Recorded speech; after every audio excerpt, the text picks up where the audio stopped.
ఈ అవకాశాన్ని ఇచ్చిన దేవాతి దేవునికి కృతజ్ఞతాస్తుతులు చెల్లిస్తూ, దేవుని మాటలు వినాలి అని ఆసక్తితో చేరవచ్చిన ప్రతి ఒక్కరికి మన ప్రభువు ప్రియరక్షకుడైన యేసుక్రీస్తు వారి నామంలో నా హృదయపూర్వక వందనాలండి.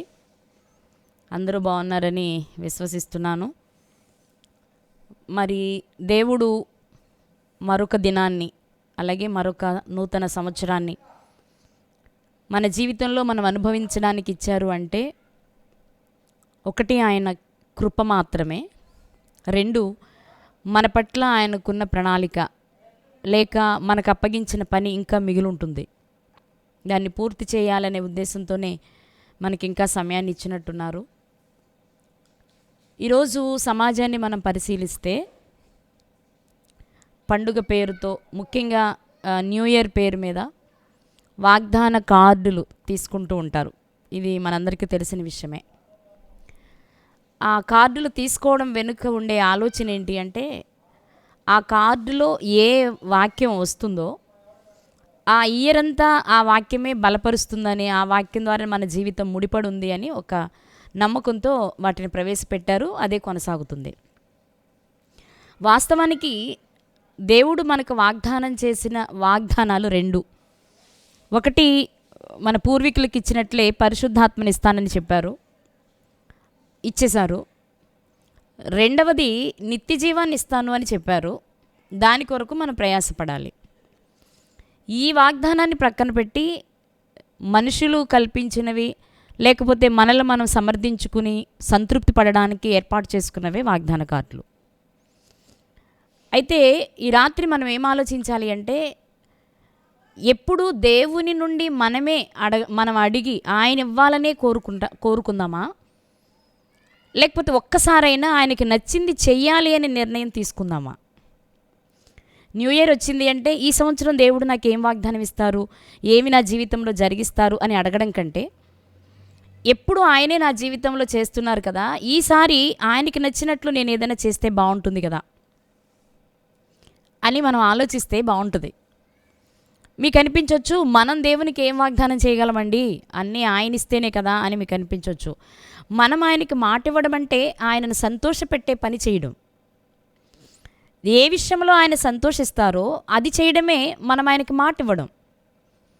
ఉదాహరణకు యోసేపు గారిని మనం తీసుకుంటే, ఐగుప్తు దేశంలో ఉన్నప్పటికీ దేవుడు నన్ను చూస్తున్నారు అనే భయంతో ఆయన బ్రతికారు చూడు, అది దేవునికి నచ్చేది. ఆయనకి మనం మాట ఇవ్వడం అంటే ఆయన ఇష్టమేంటో తెలుసుకొని ఏది చేస్తే ఆయన సంతోషిస్తారో ఆ పని చేయడమే మనం ఆయనకి మాట ఇవ్వడం అంటే. ఏంటి ఆయనకి ఇష్టము? నీతిగా మనం బ్రతకాలి. ముఖ్యంగా ఆయనకు మొదటి స్థానం ఇవ్వాలి. ఏది చేస్తున్నా మొదటి స్థానం ఇవ్వాలి. ఇప్పుడు యోసేపు గారు చెప్పారు పోతిఫర్ భార్యతో ఏమని అంటే, నన్ను చూసి ఆయన ఒక ఆయన ఉన్నారు, ఆయనకు భయపడి నేను పాపం చేయనమ్మా అని చెప్పేశారు. ఆ క్షణం దేవుడు చాలా సంతోషించుంటారు. ఇక్కడ తల్లిదండ్రులు లేరు, అన్నదమ్ములు లేరు, బంధువులు లేరు, స్నేహితులు లేరు. అయినా కంటికి కనిపించని నేనున్నానని నమ్మి, నేను చూస్తున్నానని అనుకుని పాపానికి దూరంగా పారిపోయారు చూడు, అది ఆయనను చాలా ఆకర్షించుంటుంది, హత్తుకొని ఉంటుంది. చాలా సంబరపడిపోయి ఉంటారు దేవుడు ఆ క్షణం. ఎలాంటి ఇబ్బంది అయినా, మరి ఇప్పుడు ఒక అధికారి భార్య కదా, ఆమె ఇష్టాన్ని నువ్వు అంగీకరించకపోతే ఏదైనా నష్టం వాటిల్లొచ్చు కదా, అవ్వచ్చు. కానీ దేవుని చిత్తము కానిది నా జీవితంలో ఏది జరగకూడదు. ఇది యోసేపు గారి ఆలోచన. ఒక నిర్ణయాన్ని తన జీవితంలో తీసుకుంటే దానికి కట్టుబడి బ్రతికారాయన. మనం కూడా తీసుకుంటాం, సంవత్సరం మొదట్లో తీసుకుంటాం, కొద్ది రోజులు, ఇంకా కొంతమంది కొద్ది నెలలు చేస్తాం, చివరికి వచ్చేటప్పటికి మళ్ళీ మొదలుకు వెళ్ళిపోతాం. మళ్ళీ కొత్త సంవత్సరం రాగానే మళ్ళీ కొత్త నిర్ణయం తీసుకుంటూ ఉంటాం. అంటే మనుషులుగా బలహీనతల వల్ల జరిగిపోవచ్చేమో, కానీ ఎప్పుడు అలాగే జరుగుతూ ఉంటే మనం మరి స్థిరంగా నిలబడేది ఎప్పుడు దేవుని కొరకు? ఆలోచించాలి కదా. దేవునికి నచ్చినవి చేస్తూ దేవునికి మొదటి స్థానం ఇవ్వగలిగితే అదే ఆయన కోరుకునేది, ఆయన సంతోషించేది ప్రియులారా. అలాగే హనన్య, మిషాయేల్, అజర్యా గారిని తీసుకున్నట్లయితే, మీరు ప్రతిమకు నమస్కరించాలి, అయ్యబాబు అది మాత్రమేం చేయమండి, మరి చేయకపోతే మిమ్మల్ని అగ్నిగుండంలో వేసేస్తాం, అయినా పర్వాలేదండి, మా దేవుడు అగ్నిగుండము నుండి రక్షించ సమర్థుడు. ఒకవేళ రక్షించకపోయినా పర్వాలేదండి, మీరు ఏ శిక్ష వేసినా అనుభవిస్తాం, కానీ మా దేవునికి ఇష్టం లేని పని మాత్రం మేము చెయ్యం. ఆ యవ్వనస్తులు ఆ రోజు తీసుకున్న నిర్ణయం ఏంటి అంటే, మా దేవునికి ఇష్టం లేని పని ఎంత కష్టమైనా, కడుకు మాకు మరణమైనా పర్వాలేదు, ఆయనకి నచ్చింది మాత్రమే మేము చేస్తాం.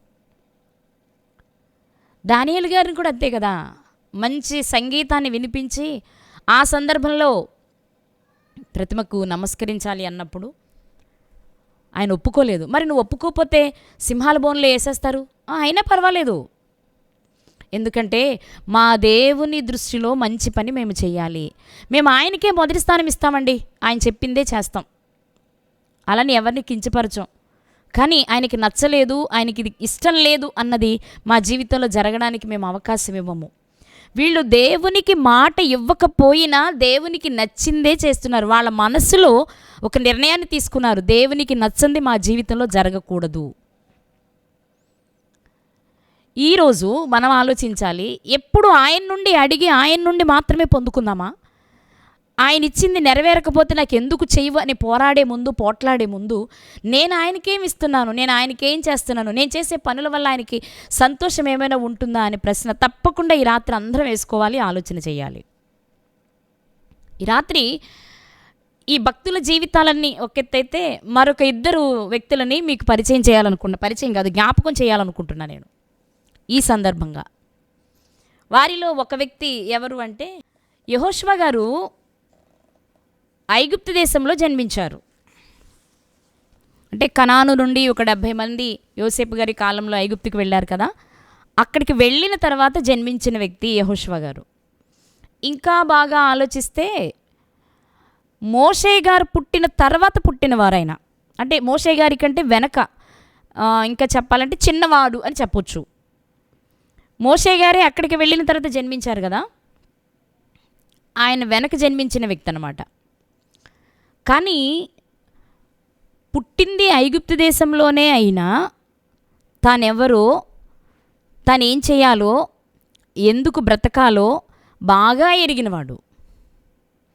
చిన్ననాటి నుండే అన్ని విషయాలలో తెలివిగా, యుక్తిగా ఎలా మసులుకోవాలో తెలుసుకున్న వ్యక్తి అన్నమాట యెహోషువ గారు. అందుకే మోషే గారి తర్వాత ఆ స్థానాన్ని భర్తీ చేయడానికి దేవుడు ఎంపిక చేసుకున్న వ్యక్తి యెహోషువ గారు. మనకి అసలు యెహోషువ గారు ఎంట్రీ ఎలా ఉంటుంది అంటే, ఒక కథలో కానీ సినిమాల్లో కానీ ఒక హీరోని ఎలా పరిచయం చేస్తారు, ఏదైనా ఒక క్రిటికల్ పొజిషన్లో అక్కడ ఎవరైనా ఇబ్బంది పడుతూ ఉంటే, అంటే ఒక తల్లిదండ్రుల్ని తమ పిల్లలు రోడ్డు మీద వదిలేసినప్పుడు కానివ్వండి, లేకపోతే ఒక అమ్మాయికి ఏదైనా ఇబ్బంది కలిగినప్పుడు కానివ్వండి, వాళ్ళని సేవ్ చేస్తూ ఒక హీరో ఎంటర్ అవుతాడు కదా, అలాగే ఉంటుంది యెహోషువ గారి ఎంట్రీ. ఇశ్రాయేలీయులు ఐగుప్తు నుంచి కనానుకు బయలుదేరినప్పుడు రెఫీదీములో ఉన్నారు అమాలేకీలు, వారికి వ్యతిరేకంగా ఉన్న సందర్భంలో అమాలేకీలతో యుద్ధం చేయడానికి మోషే గారు ఎంపిక చేసిన యుద్ధ వీరుడే యెహోషువ గారు. ఆయన అక్కడే మనకు పరిచయం అవుతారు, కనిపిస్తారు. ఆయన కనిపించడమే అమాలేకీలతో యుద్ధం చేయడం, అమాలేకీల మీద గెలవడమే కనిపిస్తుంది అనమాట మనకి. నిజం చెప్పాలంటే ఒక హీరో, ఇంకా చెప్పాలంటే రియల్ హీరోస్ వీళ్ళంతా. కాబట్టి ఈ యెహోషువ గారి జీవితాన్ని మనం ఆలోచన చేస్తే ప్రారంభము నుండి కూడా రోషం కలిగిన వ్యక్తిలా కనిపిస్తారు మనకి.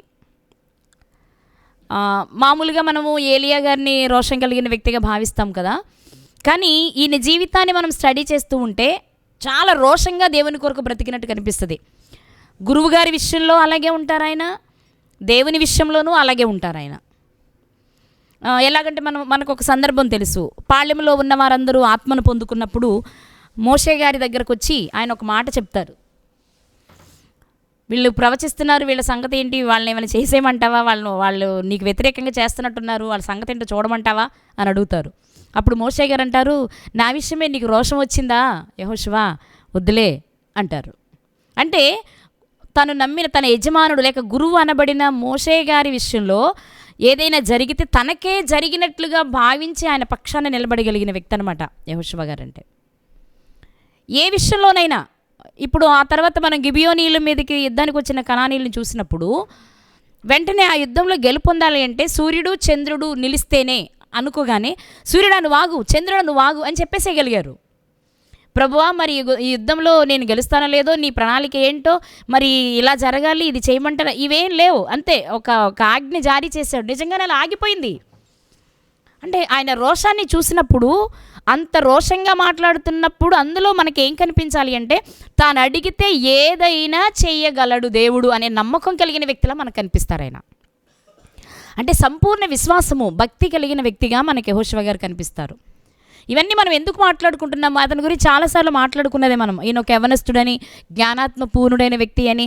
మోషే గారు వెళ్ళరు కనాను కన్నప్పుడు ఎవరిని పంపాలి, నువ్వే నిర్ణయించు ప్రభువా అని దేవుడు అడిగినప్పుడు యెహోషువకి అభిషేకం చేయి అని దేవుడి సెలవిచ్చిన విషయాలు ఇవన్నీ మనం మాట్లాడుకున్నాం. కానీ ఈయన మాట్లాడిన ఒక మాట, అద్భుతమైన మాట, మనందరికీ తెలిసిన మాట, ఒకసారి జ్ఞాపకం చేసుకుందాం. యెహోషువ గ్రంథము 24వ అధ్యాయము 15వ వచనం. యెహోషువ గ్రంథము 24వ అధ్యాయము 15వ వచనం. 24వ అధ్యాయమే యెహోషువ గారి ముగింపు మాటలు ఉంటాయి ఇక్కడ. అందుకే వీడ్కోలు మాటలు అని చెప్పాను నేను మీతో.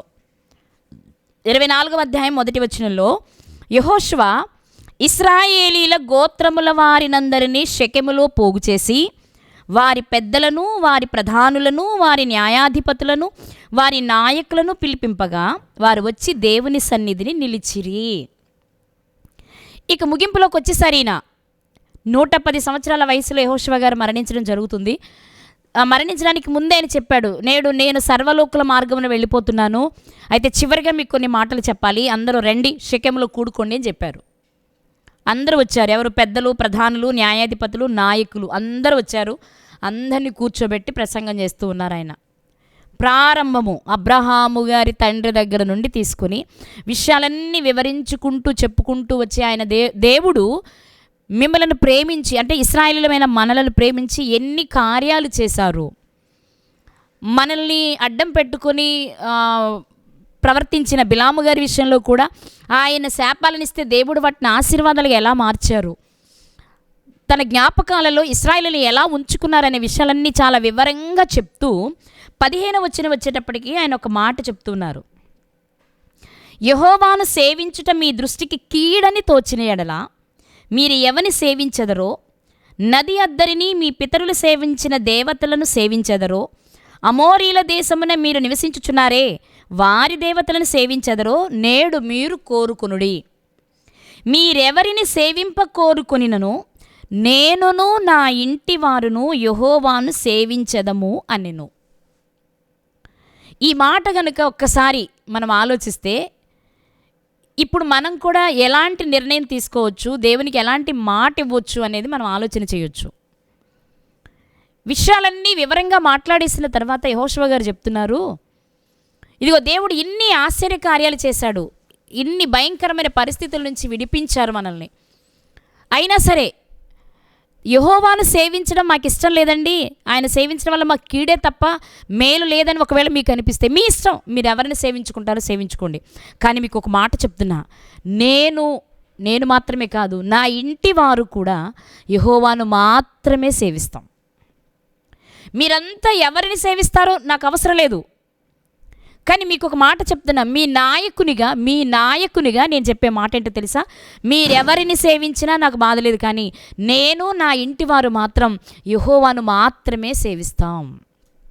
ఏమండి, ఆయన వరకు చెప్పుకుంటే పర్వాలేదు, నా వరకు నేను ఎన్నో కార్యాలు చూశాను, అనుభవించాను, కాబట్టి నేను యెహోవాను మాత్రమే సేవిస్తానండి, మీరు ఇతర దేవతలను ఆరాధించుకోండి అని వదిలిట్లా ఆయన తనతో పాటు తన కుటుంబాన్ని గూర్చి కూడా మాట్లాడగలుగుతున్నారు. కుటుంబాన్ని గూర్చి చెప్పగలిగిన స్థాయిలో యెహోషువ గారు ఉన్నారు అంటే ఆ కుటుంబం ఆయన మాటకు ఎంత విధేయత కలిగి ఉంటుంది అనేది మనం ఆలోచించాలి. ఏమోనండి పిల్లల, నా భార్యన చెప్తాను, వీలైతే కుదిరితే అనే స్థితిలో నాడు యెహోషువ గారి జీవితం లేదు. యెహోషువ గారు ఒక మాటిస్తే అది ఎంత కష్టమైనా, ఎంత ఇబ్బంది కలిగించేదైనా కుటుంబం అంతా తనకి సపోర్ట్ చేయగలిగిన స్థితిలో యెహోషువ గారు ఉన్నారు. ఒక మాట చెప్పాలి అంటే, ఇశ్రాయేలు ప్రజలకు నాయకుడు అవడానికంటే ముందు తన కుటుంబాన్ని తన గ్రిప్లో పెట్టుకొని తన మాట చలామణి అయ్యేలా బ్రతకగలిగిన జీవితం యెహోషువ గారిది. బయట బయట మాత్రమే తన శక్తిని సామర్థ్యాన్ని ప్రదర్శించేవానిగా, ఇంటిలోనికి వెళ్తే ఏమీ చేయలేని స్థితిలో ఉన్న వ్యక్తి కాదు యెహోషువ గారు. నేను మాటిస్తున్నా, నా కుటుంబం కూడా, నాతో పాటు నా కుటుంబం కూడా యెహోవాను మాత్రమే సేవించగలము.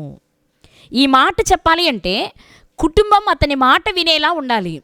కుటుంబం అతని మాట వినాలి అంటే అతడు వారికి మాదిరికరమైన జీవితాన్ని జీవించే వ్యక్తిగా ఉండాలి. మాదిరికరమైన జీవితాన్ని జీవించలేని నాడు కుటుంబం పక్షాన ఏం మాట్లాడలేడు, కుటుంబంలో అతనికి గౌరవం కూడా ఉండదు. మనం సమాజంలో చాలామందిని చూస్తుంటాం, లోపల ఒకలాగా బయట ఒకలాగా, మనదైతే ఒకలాగా బయట వాళ్ళదైతే ఒకలాగా. అలా కాదు యెహోషువ గారి జీవితం. ఏది న్యాయమో అదే, ఏది కరెక్టో అదే, అది తనదైనా బయట వారిదైనా, కుటుంబందైనా బయట వారిదైనా ఒకేలా స్పందించగలిగిన స్థితి ఎవరిది అంటే యెహోషువ గారిది. అందుకే యెహోషువ గారు ఏం చెప్తున్నారు తెలుసా? నేను నా ఇంటివారు యెహోవాను మాత్రమే సేవిస్తాం. అవును, నా కుటుంబం నేను ఏది చెప్తే అది వింటుంది. నా కుటుంబం నేను ఏది చెప్తే అది వింటుంది. మా ఆవిడని అడిగి చెప్తానండి, మా పిల్లల్ని అడిగి చెప్తానండి, మా ఆయన్ని అడిగి చెప్తానండి అనే స్థితిలో ఆ కుటుంబం లేదు. ఎందుకంటే చిన్ననాటి నుండే తాను భయభక్తులు కలిగి పెరిగాడు. దేవుని కొరకు రోషంగా బ్రతకడం ఎలాగో యెహోషువ గారికి తెలుసు. అదే స్థితి తన కుటుంబంలో తన భార్య తన పిల్లలకు అలవాటు చేశారాయన. కుటుంబ యజమాని భర్త కాబట్టి ఆ భర్తకు లోబడి భార్య బ్రతకాలి, పిల్లలు బ్రతకాలి. అలాని భార్యని పిల్లల్ని ఎలా పడతాలో చూడటం కాదు, భార్యని ప్రేమించే స్థితిలో ఆయన ఉన్నారు, పిల్లలకు కోపము రేపక నేర్పే స్థితిలో ఆయన ఉన్నారు. కాబట్టి కుటుంబం అంతా ఆయన మాట వింటుంది. అందుకే ఆయన చెప్పగలిగిన మాట ఈరోజు మన జ్ఞాపకం చేసుకుందాం. నిజంగా దేవునిని మనం సంతోషపెట్టాలి, మనం ఏదో ఒక మాట ఆయనకిచ్చి ఆ మాట నెరవేర్చుకుని ఆయనను సంతోషపెట్టే పని చేయాలి అంటే ఒకసారి వెనక్కి తిరిగి ఆలోచించుకుంటే నేను నా ఇంటి వారు అనగలిగిన స్థితిలో మనం ఉన్నామా? నా మాట ఎక్కడంటారండి, నా వల్ల కాదండి, కాదు. ప్రారంభం నుండి నువ్వు ప్రార్థనాపూర్వకంగా ఉండగలిగితే, చిన్ననాటి నుండి నీ బిడ్డలకు వాక్యంతోనే నువ్వు పెంచగలుగుతూ ఉంటే, వారి ముందు నీ ప్రవర్తన అంటే నువ్వు బైబిల్ చదువుతూ, నువ్వు ప్రార్థన చేస్తూ, నువ్వు ప్రేమ కలిగి ఉంటూ, నీవు న్యాయంగా నడుచుకుంటూ ఉంటే అవే నీ పిల్లలకు అలవాటు అవుతాయి. నీలో ఈ లక్షణాలు ఏవీ లేకుండా నీ పిల్లలు మాత్రం ఇది చేయాలి అని నేర్పుతూ ఉంటే వాడికి ఎందుకు వస్తాయి? మనం చెప్పేదానికంటే మనం ఏది చేస్తామో అది వాడికి ఎక్కువ తన హృదయంలో ముద్రించబడుతుంది. ప్రియులారా, యెహోషువ గారు ప్రారంభము నుండి కూడా సకల విద్యలు నేర్చుకున్నారు, రోషం కలిగి బ్రతుకుతున్నాడు, గురువు గారికి అనుకూలంగా ఉన్నాడు, ప్రజల వైపు న్యాయంగా ఉన్నాడు. మనం రాజుల చరిత్రలు చూస్తాం, న్యాయాధిపతుల చరిత్రలు చూస్తాం, అధికారానికి వచ్చే వరకు ఒకలా ఉంటారు, అధికారం ముగిసిపోతుంది అనేటప్పటికీ వాళ్ళలో నిజస్వరూపం కనబడుతూ ఉంటుంది మనకి కదా. సమాధానానికే కర్త అని పేరు పొందిన సొలొమోను గారే యెరోబాము గారిని చంపడానికి ప్రయత్నం చేశాడు చివరి దశలో. సింహాసనం అంటే అంత ప్రీతి చాలామందికి, దానిని వదులుకోవడానికి ఎవరు ఇష్టపడరు. ఎన్ని రకాలుగానైనా దాన్ని సాధించుకోవడానికి చూస్తారు. ఎంత సాధించినా ఒక 5 ఏళ్ళు 10 ఏళ్ళు 40 ఏళ్ళు 50 ఏళ్ళు మాత్రమే అది. ఆ తర్వాత ఎలాగైనా మనం దాన్ని విడిచిపెట్టాల్సిందే. కానీ అదొక మాయ, అందులో పడేసి అపవాది మనల్ని దేవునికి దూరం చేస్తూ ఉంటుంది. ఈరోజు యెహోషువ గారి ద్వారా దేవుడు మనతో మాట్లాడుతున్న విషయం ఏంటి అంటే, దేవుడు నాకేం చేస్తాడు అని ఎదురు చూడడం కంటే ఈ సంవత్సరం నేను దేవునికి ఏదో ఒక మాట ఇవ్వాలి. దేవా, నేను నీ కొరకు బ్రతుకుతా, సాధ్యమైనంత వరకు నా కుటుంబాన్ని నీలో పెంచే ప్రయత్నం చేస్తా, నా భర్త లేక నాకు భార్య, నా పిల్లలు అందరినీ వాక్యంలో పెంచే ప్రయత్నం చేస్తా, వారు నీకు దగ్గరగా ఉండేలా చేస్తా. ఇది మనం వారికి అలవాటు చేయగలిగితే మన కుటుంబాలు నిజంగా చాలా సంతోషంగా ఉంటాయండి. మన కుటుంబాన్ని గురించి మనం ధైర్యంగా మాట్లాడగలిగే స్థితిలో ఉంటాం. కానీ వాళ్ళ సమాజంలో చాలా తక్కువగా ఉంది. తండ్రి మాట తల్లి విందు, తల్లి మాట పిల్లలు వినరు, పిల్లలు ఏదైనా సలహా చెప్తే వినే స్థితిలో తల్లిదండ్రులు ఉండరు. ఇలాంటి కుటుంబాలనే మనం చూస్తున్నాం. కానీ బైబిల్ గ్రంథాన్ని చదువుతూ ఉంటే, మనం ధ్యానిస్తూ ఉంటే, అందులోని విషయాలు మన పిల్లలకు నేర్పిస్తూ ఉంటే, ఇది ఇలాంటి కుటుంబాలు మనకి చాలా కనిపిస్తాయి. అలాంటి కుటుంబాలుగా మన కుటుంబాలు కూడా పెరగడానికి అవకాశం ఉంది. అలాంటి కుటుంబాలలో ఒక కుటుంబంగా మన కుటుంబం ఎదగడానికి అవకాశం ఉంది. ఈ రాత్రి దేవుడు మనతో మాట్లాడుతున్న విషయం ఏంటి అంటే, యెహోషువ ఇచ్చిన మాట లాంటి మాట ధైర్యంగా మీరు నా కొరకు ఇవ్వగలరా? మీరు నా కొరకు ఇవ్వగలరా? మీ కుటుంబాలను నా కొరకు అలా పెంచగలరా? అలా పెంచేవారు కదా నాకు కావాలి, అది కదా నాకు సంతోషాన్ని ఇచ్చేది. నిజంగా ఆ ప్రయత్నం చేస్తే చాలు. మనం చాలాసార్లు మాట్లాడుకున్న విషయం ఏంటంటే, ఏదైనా దేవుని కొరకు మనం చెయ్యాలి అనుకున్నప్పుడు చెయ్యలేనేమో అని ముందే సందేహపడడం కంటే, చెయ్యాలి అని నువ్వు నిర్ణయించుకున్న రోజే దేవుడు నీ మార్గాన్ని సరళం చేస్తాడు. ఇది బైబిల్ చెప్తున్న అక్షర సత్యం. మీరు అనుభవిస్తే మీకు ఇది అర్థమవుతుంది. మీరు అనుకోండి చాలు, దేవుడు అన్ని వాటిని మనకు అనుకూలంగా సమకూరుస్తారు. అనుకోవడం అనేదే మనం చేయలేకపోతున్నాం కాబట్టే మనం ఆయన చేసే అద్భుతాలను చూడలేకపోతున్నాం ప్రియులారా. ఈ రాత్రి దేవుడు మనతో మాట్లాడుతున్నాడు. నా కుమారుడైన యెహోషువ చెప్పినట్లుగా మీరు నాకు మాట ఇవ్వగలరా ఈ 2026 మొదటి దినాన అని అడుగుతున్నారు. నా కుటుంబం నీ సన్నిధిలో గడుపుతామయ్యా, నా కుటుంబం నీ సన్నిధిలో ఆశీర్వాదానికి కారకులుగా లేక ఆశీర్వాదానికి వారసులుగా చెయ్యి ప్రభువా అని మనం అడగగలమా? నిజంగా మనపూర్వకంగా అడిగి ఆ ప్రయత్నం మనం చేస్తే ఆ అనుభవాన్ని మనం చూడగలుగుతాం ప్రియులారా. కాబట్టి యెహోషువ గారి జీవితాన్ని మనం చూసుకున్నప్పుడు చాలా ధైర్యంగా చెప్పిన మాట, నేను నా ఇంటివారు యెహోవాను మాత్రమే సేవిస్తాం. మీరెవరిని సేవిస్తారు మీ ఇష్టం. మీరెవరిని సేవించినా మీ జీవితంలో ఏది జరగాలి అన్నా ఆయనకు లెక్క చెప్పవలసి ఉంది, అది చూసుకోండి. కానీ మా సంగతి సరేనండి, మరి నీ సంగతి ఏంటి అని మీరు అడుగుతారేమో. మీరు అడగక మునిపే నేను చెప్పే మాట ఏంటో తెలుసా? నేను నాతో పాటు నా ఇంటి వారు కూడా యెహోవాను మాత్రమే సేవిస్తాము. ఈ రాత్రి మనము ఈ సందర్భంలో లేక ఈ విషయాన్ని బట్టి యెహోషువ గారిని మనం ముందు పెట్టుకుందాం. నిజంగా ఈ మాట మోషే గారు కూడా చెప్పలేదు, మరి ఎందుకు చెప్పలేకపోయారో మనకు తెలియదు. కానీ ఇక్కడ మనం గమనిస్తే ఎంత ధైర్యంగా మాట్లాడుతున్నారో ఈయన, ఎంత ధైర్యంగా మాట్లాడుతున్నారు. ఎందుకంత ధైర్యంగా మాట్లాడుతున్నారంటే తన భార్య తన మాట వింటుంది. ఆయన ఎలాంటి ప్రామిస్ చేసినా, ఎవరికి చేసినా, మనుషులకు చేసినా, దేవునికి చేసినా, మీరు దేవునికి మాట ఇచ్చారా లేక మనుషులకు మాట ఇచ్చారా, ఓకే మీరు మాట ఇచ్చిన ప్రకారం చేయండి అని యెఫ్తా కుమార్తె చెప్పినట్లుగా చెప్పగలిగిన స్థాయిలో యెహోషువ గారి భార్య పిల్లలు ఉన్నారు. అందుకే వాళ్ళ పర్మిషన్ తీసుకొని మాట్లాడట్లేదు ఈయన, వాళ్ళ నడవడికను గమనిస్తున్నాడు. ఓకే నాకు అనుకూలంగానే నా కుటుంబం ఉంది, నేను ఏ మాట ఇచ్చినా ధైర్యంగా ఇవ్వచ్చు అనే ధైర్యం ఆయనకుంది. మరి మనం అలా ఉన్నామా? దేవుని విషయంలో అలా ఉన్నామా? మిగిలిన అన్ని విషయాల్లో పిల్లలకు సపోర్ట్గానే ఉంటాం మనం. వాడు ఎక్కడికైనా వెళ్ళాలనుకోండి, తండ్రిని అడగడం ఇబ్బంది అనుకోండి, మనమే మధ్యలో ఉండి అడుగుతాం, తప్పలేదు. అంటే వాడికి భయం ఉంది కాబట్టి పోన్లేండి అందరూ వెళుతున్నారంట, వాడిని కూడా ఒకసారి బయటికి వెళ్ళనివ్వండి అని అడుగుతాం. ఓకే, లేదు వాడికి ఏదైనా వస్తువు కావాలనిపించింది, ఖరీదైన వస్తువు, తండ్రిని అడగడం భయపడుతున్నాడు, మధ్యలో వెళ్తాం. పోన్లేండి అది ఉపయోగపడే వస్తువే కదా, అందరూ వాడుతున్నారు కదా, మనకి ఇంకో రకంగా ఉపయోగపడుతుంది కదా, కొనిపెట్టండి. ఇలాంటి అన్నిటిలో సమర్థించే తల్లి దేవుని దగ్గరకు వచ్చేటప్పటికి మాత్రం చెప్పలేదు పిల్లలకి.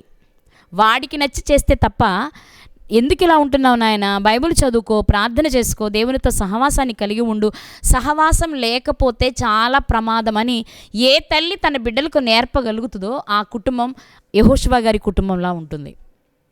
చాలామంది అనుకుంటూ ఉంటారు మామూలుగా, ఏమని అంటే నేను సహవాసంగా లేకపోయినా, అందరితో కలిసి లేకపోయినా, నేను చక్కగా ప్రార్థన చేసుకుంటున్నా, నేను రోజు బైబిల్ చదువుకుంటున్నా, నేను బాగున్నాను అని. దానికి నేను ఈ మధ్యలో ఒక చోట చదివాను చిన్న ఎగ్జాంపుల్. ఏంటి అంటే, మనం వ్యక్తిగతంగా ఎంత చేసుకున్నా, వ్యక్తిగతంగా ఎంత చదువుకున్నా, సహవాసం అనేది లేకపోతే ఎలా ఉంటుందో చిన్న ఎగ్జాంపుల్ చెప్పారు. అదేంటి అంటే, కట్టెల పొయ్యి తెలుసు కదా మీ అందరికీ. ఒక 10 కట్టెలను పెట్టి మంట పెట్టామనుకోండి, 10 కట్టెలు ఒకచోటే ఉన్నప్పుడు మండే మంట చాలా అద్భుతంగా ఉంటుంది. అందులో నుంచి ఒక కట్టె పుల్లను బయటికి తీసి సపరేట్గా చేస్తే అది ఎంతసేపు కాలుతుంది, ఎంత బాగా కాలుతుందో మీరు ఊహించండి. 10 పుల్లలతో కలిపి ఉన్నప్పుడు ఉన్నంతగా బయటికి సపరేట్ చేసిన తర్వాత అది ఉండలేదు, త్వరగా ఆరిపోవడానికి అవకాశం ఉంటుంది, చల్లారిపోవడానికి. అందుకే సహవాసం కావాలి అనేది బైబిల్ చెప్తున్న విషయం. మనకు తెలుసు కదా, ఇద్దరు జతగూడి నడవడం మంచిది, ఒకడు పడిపోతే మరొకడు లేపుతాడు. 3 పేట్ల తాడు బలంగా ఉంటుంది. ఈ పదాలు ఎందుకు వ్రాయబడ్డాయి అంటే, సహవాసంలో ఉన్నప్పుడు తెలిసి కానీ తెలియక కానీ ఏదైనా పొరపాటు జరుగుతున్నప్పుడు మరొకరు మనల్ని లేవనెత్తడానికి అవకాశం ఉంటుంది. నేను బాగుంటాను, నేను రోజు చదువుకోగలను, నేను రోజు బోధించగలను, ఓకే నువ్వు చెయ్యగలవు కాదనట్లా. కానీ ఒంటరిగా నువ్వు చేసే దానిలో ఎప్పుడైనా సమయం సందర్భం వచ్చి సమస్య నీ దగ్గరకు వస్తే నిలబడగలిగే స్థితి ఉండొచ్చు, ఉండకపోవచ్చు, కృంగిపోవచ్చేమో. అప్పుడు నేను ఓదార్చేవాళ్ళు, బలపరిచేవాళ్ళు లేకపోవచ్చేమో. అంతే కదా, ఒక పుల్ల ఆరిపోతుంది అనుకోండి, మిగిలిన పుల్లలన్నీ వెలుగుతున్నప్పుడు ఆటోమేటిక్గా ఇది ఆ వెలుగును అందుకొని ఇది కూడా రాజుకుంటుంది. అదే సపరేట్గా ఉంటే ఆరిపోతుంది. కాబట్టి సహవాసం అనేది చాలా ప్రాముఖ్యమైన విషయం, చాలా ప్రాముఖ్యమైన విషయం. అలానే ఎవరితో పడితే వాళ్ళతో సహవాసం చేస్తే కుదరదు. మళ్ళీ మండుతున్న వారితో సహవాసం చేస్తే మనం మండించబడతాం, ఆరిపోతున్న వారితో సహవాసం చేస్తే మనం ఆరిపోతాం. కాబట్టి మన సహవాసం అనేది చాలా ప్రాముఖ్యమైన విషయం అండి. ఇది మనం గుర్తుపెట్టుకోవాల్సిన విషయం. కాబట్టి ప్రియులారా, ఈరోజు దేవుడు మనతో మాట్లాడుతూ చెప్తున్న మాట ఏంటి అంటే, యెహోషువ గారిలా నువ్వు నాకు మాటిస్తావా, నాకు మాట ఇవ్వగలవా, నేను నా ఇంటివారు ప్రయత్నిస్తాం ప్రభువా అని చెప్పు చాలు. ప్రయత్నం అంటూ చేస్తే ముందే చెప్పా, మనం చేస్తే మిగిలినవన్నీ ఆయనే జరిగించుకుంటూ వెళ్తారు. మంచిది. ఇక్కడ యెహోషువ గారు తన కుటుంబాన్ని కలుపుకొని మాట్లాడగలిగారు. అయితే మరో భక్తుడున్నాడు, ఆయన కుటుంబాన్ని కలుపుకోలేదు కానీ ఆయన ఎలా ఉంటారో చెప్పుకొచ్చారు. ఒకసారి ఆ మాటను కూడా మనం చూసుకుందాం. హబక్కూకు రాసిన గ్రంథము, ప్రవక్త అయిన హబక్కూకు గారు రాసిన గ్రంథము 3వ అధ్యాయము 17, 18, 19 వచనాలు. హబక్కూకు గ్రంథము 3వ అధ్యాయము 17వ వచనము నుండి చదువుకుందాం. చిన్న ప్రవక్తలలో 8వ ప్రవక్తగా ఈయన గురించి మాట్లాడుకుంటాం మనము. యూదులకు ప్రవక్తగా ఈయన చలామణిలో ఉన్నారు, మనకు తెలుసు. ఈయన చెప్తున్న మాట ఏంటి అంటే, అంజూరపు చెట్లు పూయకుండినను, ద్రాక్ష చెట్లు ఫలింపకపోయినను, ఒలీవ చెట్లు కాపులేక ఉండినను, చేనిలోని పైరు పంటకు రాకపోయినను, గొర్రెలు దొడ్డిలో లేకపోయినను, సాలలో పశువులు లేకపోయినను, నేను యెహోవా యందు ఆనందించెదను. నా రక్షణకర్త అయిన నా దేవుని యందు నేను సంతోషించెదను. ఎందుకో తెలుసా? ప్రభువగు యెహోవాయే నా బలము కాబట్టి. ఆయన నా కాళ్లను లేడి కాళ్ల వలె చేయును, ఉన్నత స్థలముల మీద ఆయన నన్ను నడవ చేయును. ఈ 3 వచనాలు మనం కాసేపు ఆలోచన చేసుకుందామండి. ఇక్కడ భక్తుడు చెప్తున్న మాట ఏంటి అంటే, ఆనందించాలి అంటే అన్నీ సమృద్ధిగా ఉండాలి. సహజమే, మనుషులం కదా. మనకి ఏది లోటుగా అనిపించినా, ఏది కొరతగా అనిపించినా, ఏది మనం అనుకున్నది సాధించలేకపోయినా వెంటనే డీలా పడిపోతాం. ఉదాహరణకు మనం అంజూరపు చెట్లు వేసాం, అది చక్కని ఫలాలు మనకి ఇవ్వాలి. అలా ఇవ్వలేదనుకోండి, దిగులు పడిపోతాం. ఆ దిగులు పడిపోవడం ఏం జరుగుద్ది అంటే, వాక్యాన్ని చదవం, ప్రార్థన చేయం, సహవాసానికి వెళ్ళడం, దేవునితో ఉన్న సంబంధం తెంచేసుకుంటాం. అదేమంటే, ఏమోనండి అప్పు తెచ్చి పంట వేశాను, ఫలితం లేదు, అవి ఎలా తీరాలి, అవి ఎలా తీర్చుకోవాలి అని ఈ బాధలు పడిపోయాను. ప్రస్తుతం నేను దేవుని దగ్గరకు రాలేనండి, వచ్చినా వినలేనండి, విన్నా పాటించలేనండి, మీరు రమ్మంటే మీకోసం వస్తానండి, మీకోసమే కూర్చుంటానండి అంటాం. అందుకే భక్తుని ద్వారా దేవుడు రాయించిన మాట ఏంటో తెలుసా? నా చుట్టూ ఉన్న పరిస్థితులన్నీ నాకు వ్యతిరేకంగా ఉన్నా, అననుకూలంగా, ప్రతికూలంగా ఉన్నా, నేను మాత్రం ఆనందిస్తా. ఎలా వస్తుంది? మనుషులంటే మనం తినడానికి, కట్టుకోవడానికి, ఉండడానికి, అంటే కనీస అవసరాలు తీర్చుకోవాలి కదా. మరి అవసరాలు తీర్చడానికి మనం ప్రయాసపడుతున్నప్పుడు దాని నుండి మంచి ఫలితం రానప్పుడు మనకు ఆనందం ఎక్కడి నుంచి వస్తుంది చెప్పండి? మన అబ్బాయికి వివాహం చేసాం, మంచి కోడలు వచ్చి మనల్ని చూసుకోవాలని ఆశపడ్డాం, మనల్ని చూడట్లా, మనకు ఆనందం ఎక్కడి నుంచి వస్తుంది? అలాగే వారికి వివాహం చేయగానే మనవడినో మనవరాలను ఎత్తుకుని సంతోషించాలనుకున్నాం, వాళ్ళకి చాలా కాలం పిల్లలు పుట్ల, మనకు ఆనందం ఎక్కడి నుంచి వస్తుంది? అంటే మనం ఆనందాన్ని వీటిల్లో వెతుక్కుంటున్నాం, అందుకే మనకు ఆనందం ఉండట్లేదు. నేనండి ద్రాక్ష చెట్లు వేసానండి, అంజూరపు చెట్లు వేసానండి, ఒలివ చెట్లు వేసానండి, ఇంక 4 నెలల్లో 6 నెలల్లో సంవత్సరంలో పంట వచ్చేస్తుందండి. ఆ పంట రాగానే నీ దగ్గరికి వస్తాను ప్రభువా. నేను అప్పుడు నీ దగ్గరికి రావాలంటే ఈ పంట అంతా బాగా పండాలి ప్రభువా.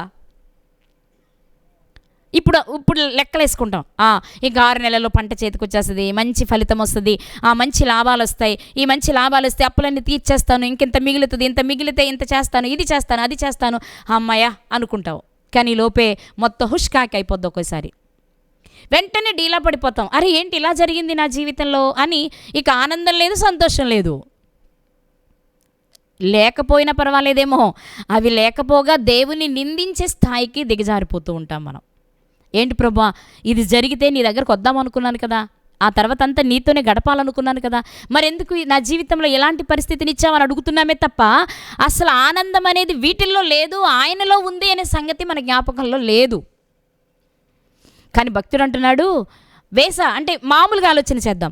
అంజూరపు చెట్లు, ద్రాక్ష చెట్లు, ఒలీవ చెట్లు, పైరు పంటలు, అలాగే గొర్రెలు, పశువులు, ఇవన్నీ కలిగిన వ్యక్తితను అనుకుందాం. ఇవన్నీ ఉన్నప్పుడు మనిషి మనసు ఎలా ఉంటుందంటే, ఇది కాబట్టి అది కాబట్టి ఇది, దీనిలో కాదు దానిలో ఏదో ఒక దానిలో లాభం వస్తుంది, నాకేం పర్వాలా, ఓకే అనిపిస్తుంది. కానీ ఇన్ని ఉన్న ఒక మాటలో చెప్పండి, ఇన్ని కలిగి ఉన్నాడు అంటే ఉన్నత స్థాయి కలిగిన వ్యక్తే. కానీ ఇవన్నీ ఏ రకమైన ఫలితాన్ని ఇవ్వకపోయినా నేను మాత్రం ఆనందంగానే ఉండడం కష్టమా? క్షమించాలి, సాధ్యమా? ఆనందంగా ఉండడం సాధ్యమా? అన్నీ ఒక్కసారే పోయి జీరోలోకి వచ్చేస్తే, నిన్నటి వరకు హీరోలో బ్రతికిన వ్యక్తి ఇవాళ జీరోలోకి వచ్చేస్తే ఆనందంగా ఉండగలడు. ఎప్పుడంటే దేవుని యందు మాత్రమే నమ్మిక ఉంచినప్పుడు, నా బలము ఆయనే అని అనుకున్నప్పుడు. ఎవని మనస్సు దేవుని మీద ఆనుకుంటుందో, ఎవని మనస్సు దేవుని పైన ఆనుకుంటుందో వారు మాత్రమే ఆనందించగలరు. అందుకే పౌలు గారు ఫిలిప్పీ సంఘంతో చెప్తారు కదా, ప్రభువునందు ఆనందించుడి. మరలా చెప్తా, ఆనందించండి. అందులోనే మరలా చెప్తా. మీరు ఎన్నిసార్లు అడిగా నేను చెప్పేది ఒకటే, ఏంటో తెలుసా? మనకి నిజమైన ఆనందం దేవుని యందు తప్ప ఇంకెక్కడ ఉండదు. ఒకవేళ ఎక్కడైనా ఉన్న చిన్న చిన్న ఆనందాలు స్వల్పమైనవి, అది ఒక 5 నిమిషాలు, 10 నిమిషాలు, ఒక గంట, ఒక రోజు మాత్రమే ఉంటాయి. ఆ తర్వాత అవి నీకు ఆనందాన్ని ఇవ్వు. మళ్ళా దుఃఖం, మళ్ళా బాధ, మళ్ళా వేదనలోనికి వెళ్ళిపోతావు. కానీ అదే దేవుణ్ణి కలిగి ఉంటే ఇవన్నీ మర్చిపోతూనే ఉంటాం. అందుకే దేవుని వాక్యం ఈ రాత్రి మనతో మాట్లాడుతున్న విషయం ఏంటో తెలుసా? ఎవరి సంగతో నాకు అనవసరం ప్రభా, ముందు నా సంగతి చెప్తున్నాను వినండి.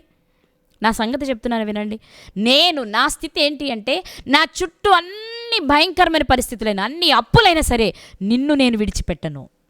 నేను నీకు ఇది మాటిస్తున్నా. నేను ఆనందంగా ఉంటా, నిన్ను ఆనందింపచేస్తా. ఎందుకంటే నా బలము నీవే, నా నిరీక్షణ నీవే, నాకు ఆధారము నీవే, నా రక్షణ కర్తవగు దేవుడవు నీవే అని నేను నమ్మాను. కాబట్టి నా చుట్టూ అన్ని నాశనం అయిపోయినా నేను ఉండగలను. ఇలా ఉన్న వ్యక్తే యోబు గారు. అన్నీ అనుభవించి ఒక్కసారి సమస్తాన్ని కోల్పోయిన, యెహోవా ఇచ్చెను, యెహోవా తీసుకొనెను అని చెప్పగలిగారు అంటే దానికి కారణం ఏంటి తెలుసా? ఇది ఎలాంటి విశ్వాసమే ఆయనది కూడా, లేక అలాంటి విశ్వాసమే ఈయనది కూడా. వీళ్ళు తమకున్న ఆస్తిని నమ్ముకున్నవారు కాదు, తమకున్న శారీరక సంబంధమైన బలాన్ని, జ్ఞానాన్ని నమ్ముకున్నవారు కాదు. వారి నమ్మకం ఎవరి మీద అంటే దేవుని మీద ఉంది. వారు దేవుని నమ్మారు. దేవుడు అన్యాయం చేయడం అసంభవమని వారికి తెలుసు. ఆ దేవుని మీద నిరీక్షణ కలిగి ఉంటే సర్వము కోల్పోయినా సర్వస్వము ఆయనని నమ్మిన వారి జీవితాలలో ఆనందం ఉంటుంది అని ఎరిగిన వాళ్ళు వీళ్ళు. అందుకే వీళ్ళు మాట ఇవ్వగలుగుతున్నారు. ఏమని తెలుసా? ప్రభువా, నా చుట్టూ ఉన్నవంతా నాశనం అయిపోయిన, సునామీ వచ్చి కొట్టుకుపోయినా నేను మాత్రం నీలో ఆనందించగలను. నేను మాటిస్తున్నా, నేను ఆనందించగలను, నిన్ను ఆనందింప చేయగలను. యెహోషువ గారు ఆనాడు చెప్పారు, నేను నా ఇంటి వారు కూడా నిన్ను మాత్రమే సేవిస్తాము, లేక యెహోవాను మాత్రమే సేవిస్తాము అని మాటిస్తే, ఇక్కడ హబక్కూకు గారి ద్వారా దేవుడు చెప్తున్న మాట ఏంటో తెలుసా? ఆయన తెలియచేస్తున్న విషయం ఏంటంటే, ఏమి అంజురపు చెట్లు పూయకపోయినా, ద్రాక్ష చెట్లు ఫలాలను ఇవ్వకపోయినా, ఒలీవ చెట్టు కాపే లేకపోయినా ఏ విచారము నాకు లేదు. ఎందుకంటే అవి ఉన్నా లేకపోయినా, అవి ఇచ్చినా ఇవ్వకపోయినా నన్ను పోషించగలిగిన సమర్థుణ్ణి నేను నమ్ముకున్నాను. నిజంగా లోకంలో మనం ఆలోచిస్తే, లోక సంబంధంగా ఒక ఆడపిల్ల వివాహమయ్యే వరకు తల్లిదండ్రులు నమ్ముతుంది, మా నాన్న చేస్తాడు. ఆ నాన్న ఎంత పేదవాడైనా, చెయ్యలేని వాడైనా తన దృష్టికి తండ్రి చాలా గొప్పగా కనబడతాడనమాట. మా నాన్న చేయగలడు అనే ఒక నమ్మకంలో బ్రతుకుతుంది. అలాగే వివాహమైన తర్వాత భర్త దగ్గరకు వెళితే, నా భర్త ఏదైనా చేయగలడు, నా కొరకు ఏదైనా చేసి పెడతాడు అనే ఒక విషయాన్ని నమ్ముతుంది. ఈరోజు విశ్వాసం కలిగిన వ్యక్తి కూడా దేవుణ్ణి అలాగే నమ్మాలి. ఎందుకంటే ఇవన్నీ అశాశ్వతం, ఉన్నా లేకపోయినా నేను నమ్మిన దేవుడు నాకు అన్యాయం చేసేవాడు కాదు. ఓకే, ఇవి పూయకపోతే ఏమి, ఇవి కాయకపోతే ఏమి, ఇవి కాకపోతే మరొక రూపంలో దేవుడు నన్ను పోషించగలడు. గొర్రెలు లేకపోయినా, పశువులు లేకపోయినా, అంటే మామూలుగా సాల నిండా పశువులు, దొడ్డ నిండా గొర్రెలు, చేను నిండా పైరు, ఇవన్నీ పుష్కలంగా ఉండే స్థితి నుండి అవి ఉంటేనే కాదు నేను ఆనందించేది, అవి లేకపోయినా నేను ఆనందించగలను. ఎందుకంటే నిన్ను నమ్ముకున్నాను, నీ యందు నిరీక్షణ కలిగి ఉన్నాను, నా బలము నీవే, నా రక్షణ కర్తవు నీవే, నా దేవుడవు నీవే. ఎందుకంటే ఏ స్థితిలోనైనా నా కాళ్ళను లేడి కాళ్ళ వలె చేయగలవు కదా. లేడి చాలా వేగంగా పరిగెడుతుంది. అంతేకాదు, నేను ఎక్కలేని ఎత్తైన కొండ, ఉన్నత స్థలములకు నీవు నన్ను ఎక్కించగలవు. నేనుగైతే ఎక్కలేను, నేనుగైతే నడవలేను, నేనుగైతే గంతులు వేయలేను.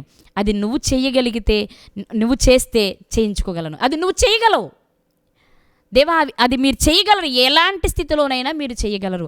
కానీ రాత్రి ఒక్క విషయాన్ని మనం ఆలోచిస్తే, ఒక యెహోషువ గారిని తీసుకోండి, హబక్కుకు గారిని తీసుకోండి, మనం గుర్తుపెట్టుకోవాల్సిన విషయం ఏంటంటే వీళ్ళు ఆయన మీద ఆధారపడ్డారు, ఆయనను నమ్మారు కాబట్టి ఆ మాట ధైర్యంగా చెప్పగలుగుతున్నారు. ఇప్పుడు ఒకవేళ మనం చెప్పిన జరిగిపోద్దా అండి, కష్టం కదా అంటే మనము అనుకోవడంతో పాటు ఆ ధైర్యాన్ని నమ్మకాన్ని కూడా ఆయనే ఇవ్వాలి అని మనం కోరుకోవాలి. ఈ సందర్భంలో మీకు ఒక విషయాన్ని జ్ఞాపకం చేస్తానే. మార్కు సువార్త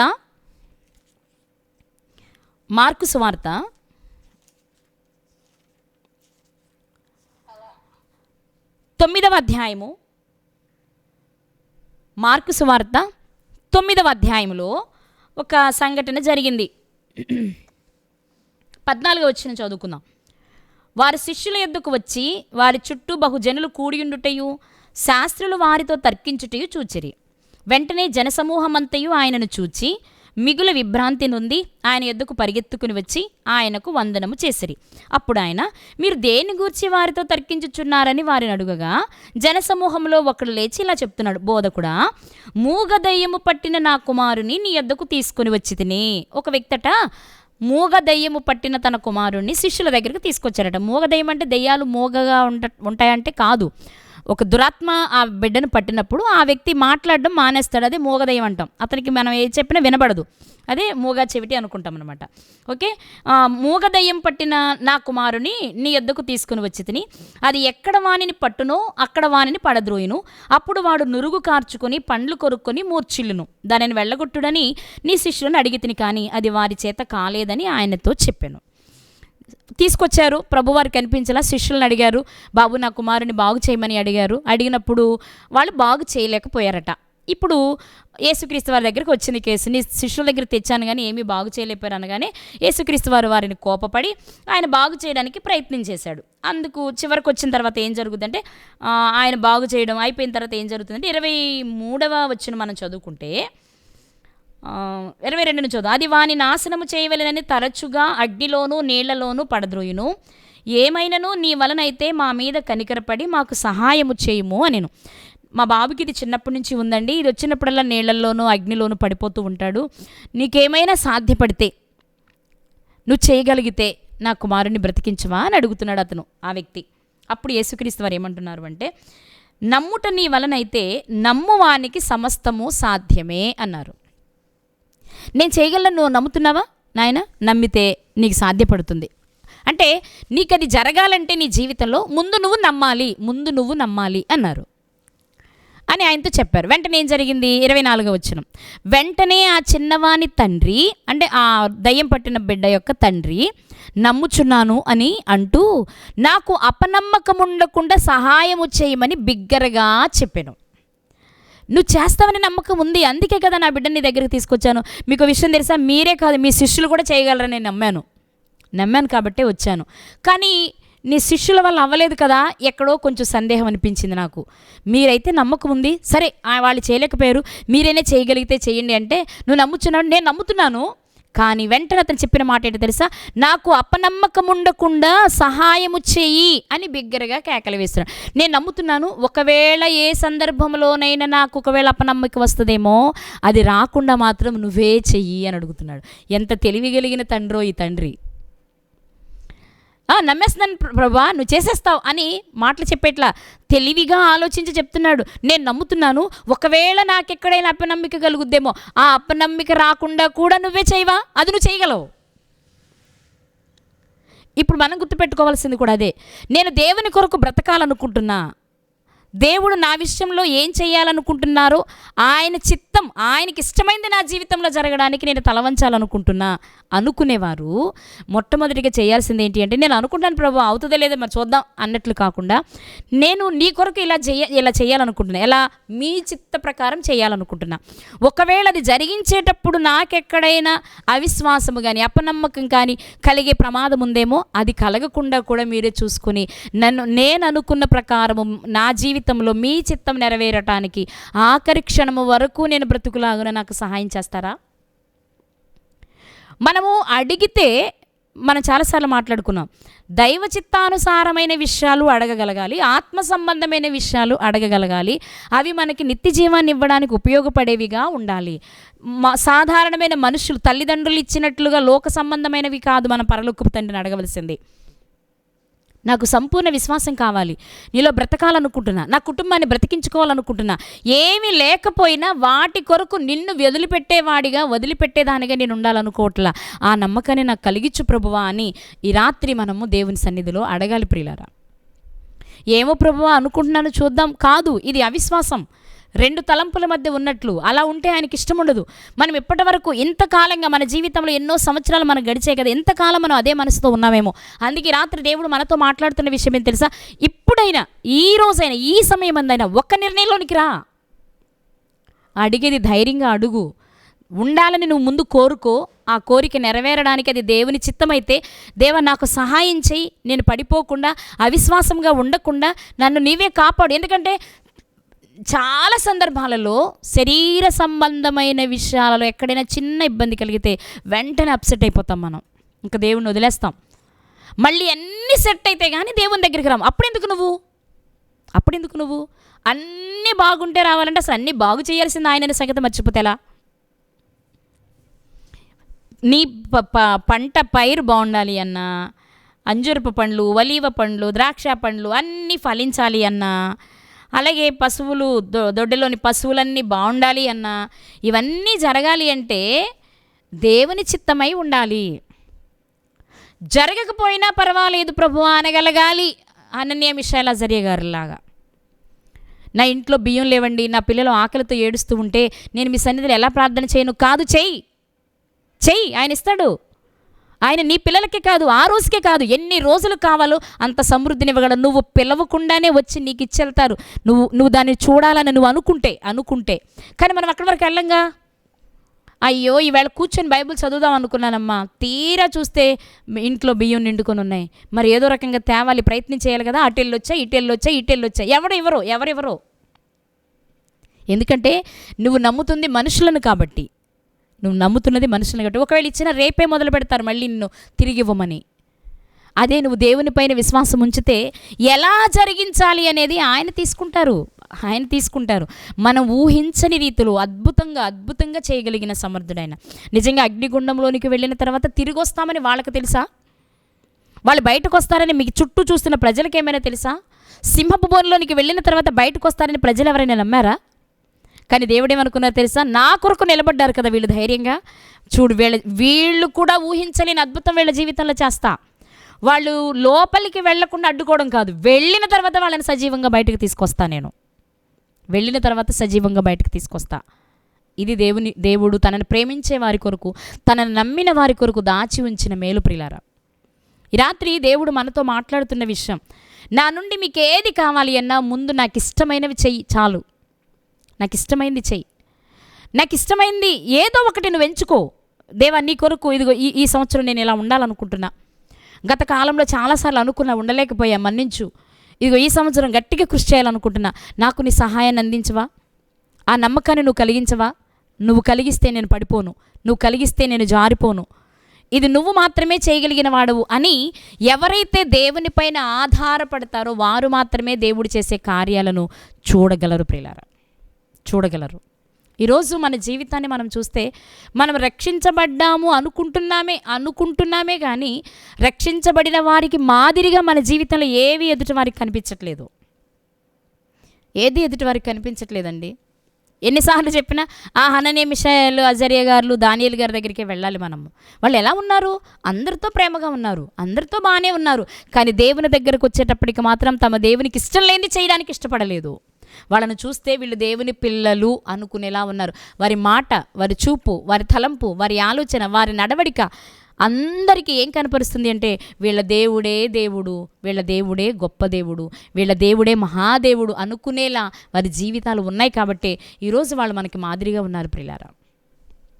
ఈరోజు దేవుడు మనతో మాట్లాడుతున్న ఒక విషయం ఏంటి అంటే, ఇప్పుడైనా నీ దినమందైనా ఇదే సమయం, నీకు అనుకూల సమయం, ఇదే నీకు రక్షణ దినము. ఒక్కసారి ఆలోచించు, మనస్సును మార్చుకుని, అరే ఇంతకాలం నేను దేవుని కొరకు బ్రతకాలనుకున్నాను, బ్రతకలేకపోయానే, మరుగుజ్జుగానే ఉండిపోయానే, అప్పుడే పుట్టిన శిశువు మాదిరిగానే ఉండిపోయానే. రక్షించబడి 10 ఏళ్ళు, 20 ఏళ్ళు, 30 ఏళ్ళు, 40 ఏళ్ళు అయిపోయినా నా బ్రతుకు మాత్రం సగం క్షీణించిన శరీరంలో అప్పుడే పుట్టిన శిశువులా అయిపోయానే. కాదు, నేను పెరగాలి, దేవునిలో బ్రతకాలి. అయ్యా, నేను బ్రతకాలనుకుంటున్నా, ఆ బ్రతకడానికి తగిన పరిస్థితులు కల్పించవా, అపనమ్మకం లేకుండా ముందు నాకు ధైర్యాన్ని ఇవ్వవా అని ముందు మనం దేవుని దగ్గర అడగగలిగితే మిగిలిన వారందరికంటే కూడా మనం కోరుకున్నట్లుగా దేవుని సన్నిధిలో మనం గడపడానికి అవకాశం ఉంటుంది. ప్రియులారా, ఎవరు దేవునిని హెచ్చించాలనుకుంటారో, ఎవరు దేవునిని ఘనపరచాలనుకుంటారు. మనం సమూయేలు గ్రంథంలో మనం చదువుకుంటాం కదా, ఒకసారి ఆ మాట చూసుకొని ముగించుకుందామా.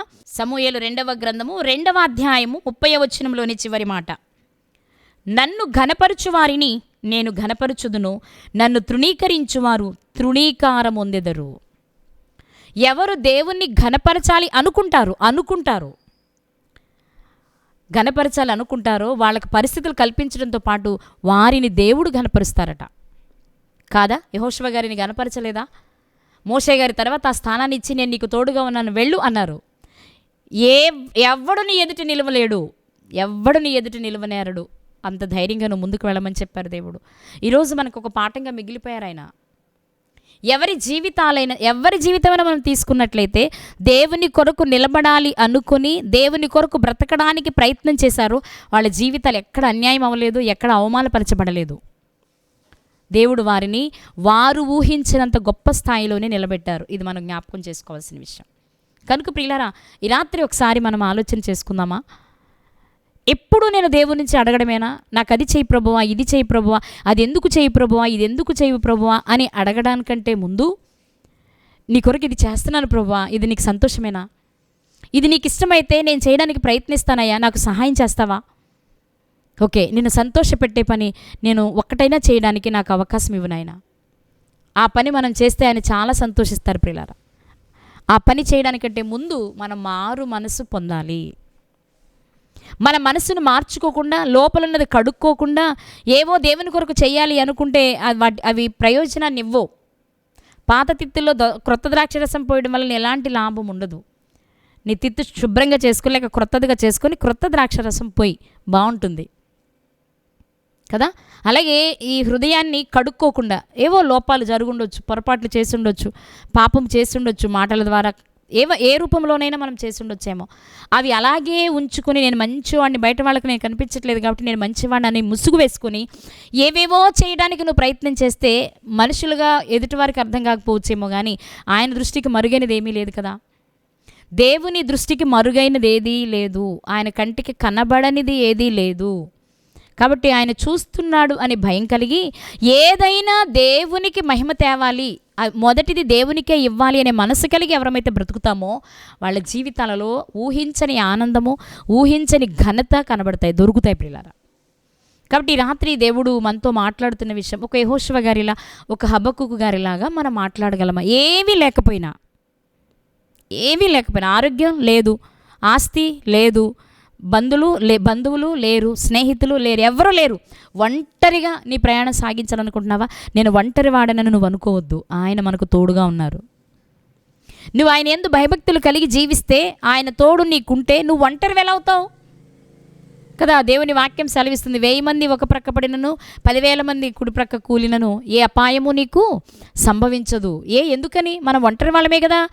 కాదు, తన దూతలను మనకు తోడుగా ఉంచుతారు. ఎందుకంటే మనం ఆయనను నమ్మాం కాబట్టి, మన మనసు ఆయన మీద ఆనుకుంది కాబట్టి, ఆయనే చెయ్యగలడు అని మనం నమ్ముతున్నాం కాబట్టి ప్రియులారా, ఏదో వాక్యం వింటున్నాం, ఓకే ప్రతిరోజు ఉదయము సాయంత్రము మీట్లో కలుస్తున్నాం, దేవుని స్తుతిస్తున్నాం, రైట్, మనం ఆదివారం వెళ్తున్నాం, సెకండ్ సాటర్డే వెళ్తున్నాం, వీధి సువార్తలకు వెళ్తున్నాం, ఇక మాకెదురే లేదు అనుకోవద్దు.